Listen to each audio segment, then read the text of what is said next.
Hello મિત્રો, માર્કેટની અંદર અત્યારે અવનવા ફ્રોડ ચાલી રહ્યા છે। એમાં એક છે સિમ કાર્ડનો ફ્રોડ। સિમ કાર્ડના ફ્રોડ અત્યારે બહુ વધી ગયા છે। તમારા નામનું સિમ કાર્ડનો યુઝ થઈને કોઈ પણ જાતના વ્યક્તિઓ સાથે ફ્રોડ નથી થઈ રહ્યું ને, તો કોઈ પણ જાતના તમારા નામ પર કેટલા સિમ કાર્ડ ચાલુ છે અને તેમાંથી તમારે કોઈ સિમ કાર્ડ બંધ કરાવવું છે તો કેવી રીતે બંધ કરાવવું તેની તમામ જાણકારી આ વિડીયોમાં મળવાની છે।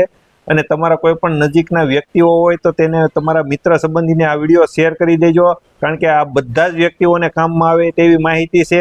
અને હું તમને શીખવાડવાનું છું કે આ વિડીયો દ્વારા તમે કેવી રીતે તમારા નામ પર કેટલા સિમ કાર્ડ છે ચાલુ અને તેમાંથી કયા સિમ કાર્ડ નથી જરૂરી તો તેને કેવી રીતે બંધ કરવા તે જાણી શકશો।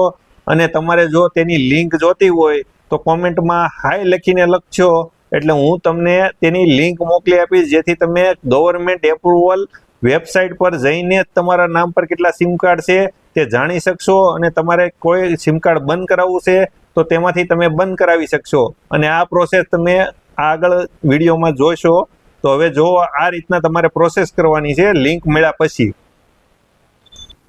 લિંક ઓપન કરશો એટલે આ રીતના ખુલશે અને તેમાં હોમ પેજ ઉપર ક્લિક કરવાનું છે। અને હોમ પેજ ઉપર ક્લિક કરો એટલે આ રીતના પેજ ખુલશે। પછી સ્ક્રોલ કરીને ઉપર લેવાનું છે અને એમાં નીચે આગળ તમે જોશો ને કે જો યોર નો mobile number connection in your name, એની ઉપર ક્લિક કરશો એટલે આ રીતના પેજ ખુલશે। તેને ઉપર કરવાનું, તમારા આધાર કાર્ડ સાથે જે મોબાઈલ નંબર લિંક હોય ને તે મોબાઈલ નંબર અહીંયા નાખવાનો છે। નીચે કેપ્ચા કોડ નાખવાનો છે।